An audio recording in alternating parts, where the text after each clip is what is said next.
నమస్తే అండి, నా పేరు డాక్టర్ రఘు. నేను ఆర్థోపెడిక్ సర్జన్. మన ఎమ్మిగనూరులో ధీరన్ మెడికేర్ హాస్పిటల్లో నేను ఆర్థోపెడిక్ సర్జరీస్ అండ్ ఆర్థోపెడిక్ సర్వీసెస్ని అందిస్తున్నాను.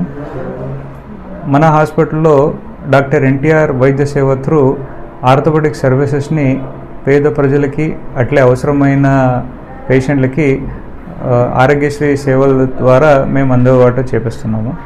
ఈరోజు లక్ష్మి 71 సంవత్సరాల పెద్ద ఆవిడ. ఆమెకు వచ్చి ఎడం వైపు మక్కి ఎముక కిందట, తొడ ఎముక పైన మక్కి ఎముక కిందట సబ్ట్రోకాంట్రిక్ ఫ్రాక్చర్ అంటాము. ఆ సబ్ట్రోకాంట్రిక్ ఫ్రాక్చర్ ఎముక ఇరగడం ఆమెకి దురదృష్టం. ఆ ఇరగడంతో పాటు మా దగ్గర వచ్చినప్పుడు ఆమెకు ఆపరేషన్ చేయాలని చెప్పినాము. ఆ బంధువుల్లోనే నా దగ్గర వచ్చి సుమారు ఒక 6 మంది దాకా నా దగ్గర ఆపరేషన్ చేయించుకున్నారు. కీళ్ళ మార్పిడి ఆపరేషన్, నడుమ ఆపరేషన్, ఎముక ఇరిగినప్పుడు ఆపరేషన్లు, అట్లాంటివన్నీ చేసుకోవడం వల్ల వాళ్ళు నా మీద పెట్టిన నమ్మకంని నా దగ్గర వచ్చి మళ్ళీ చేయించుకోవడం జరిగింది. ఆపరేషన్ చేసే టైంలో కొద్దిగా కాంప్లికేషన్స్ అనేది, ఈ ఫ్రాక్చర్ అనేది చాలా కాంప్లికేటెడ్ కేసు అండి. ఇది ఏమైందంటే సబ్ట్రోకాంట్రిక్ ఫ్రాక్చర్ ఉండడం వల్ల స్టెబిలిటీ లేదు. ఎప్పుడు చూసినా అది ఫ్రాక్చర్ అనేది బయట కదులుతూ ఉంటుంది. దాన్ని కరెక్ట్ పొజిషన్ తీసుకొచ్చి మనం కూర్చోబెట్టి ఆపరేషన్ చేసినాము.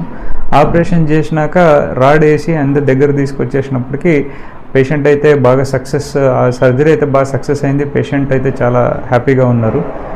ఐకొండ గ్రామ నివాసులకి, అట్లే వచ్చి మన ఎమ్మిగనూరు ప్రజాపట్నం, అట్లే మన ఎమ్మిగనూరు చుట్టుపక్కల గ్రామ ప్రజలు అందరికీ నేను కృతజ్ఞతలు చెప్తున్నా. వాళ్ళు మా మీద పెట్టిన నమ్మకంని మేము నిలబెట్టుకుంటున్నాం. ఈ ద్వారా ప్రజలందరూ మా మీద పెట్టుకున్న నమ్మకంని ముందులో తీసుకెళ్తూ మేము ఇంకా సర్వీసెస్ ఎక్స్టెండ్ చేస్తున్నాము. ఈ ద్వారా ప్రజలందరూ ఆర్థోపెడిక్ సర్వీసెస్కి మా హాస్పిటల్ వాడుకోవాలని చెప్తూ విజ్ఞప్తిస్తూ సెలవు తీసుకుంటున్నాను. Thank you.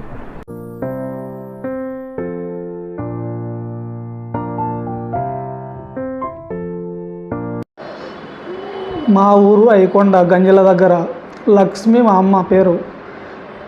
మంచం పైన పండుకునింటే వర్లు కింద పడింటే కాలు ఇరిగిపోయింటే ఇక్కడ మెడికల్ హాస్పిటల్కి వచ్చింటే సారు స్కానింగ్ తీసి కాలు ఇరిగిపోయిందని చెప్పినాడు. సారు ఆపరేషన్ చేయాలని చెప్పినందుకు ఆపరేషన్ చేయించినాం సార్ దగ్గర. ఆపరేషన్ సక్సెస్ అయింది. మా అమ్మకి బాగుంది ఇప్పుడు. సార్కి ధన్యవాదాలు.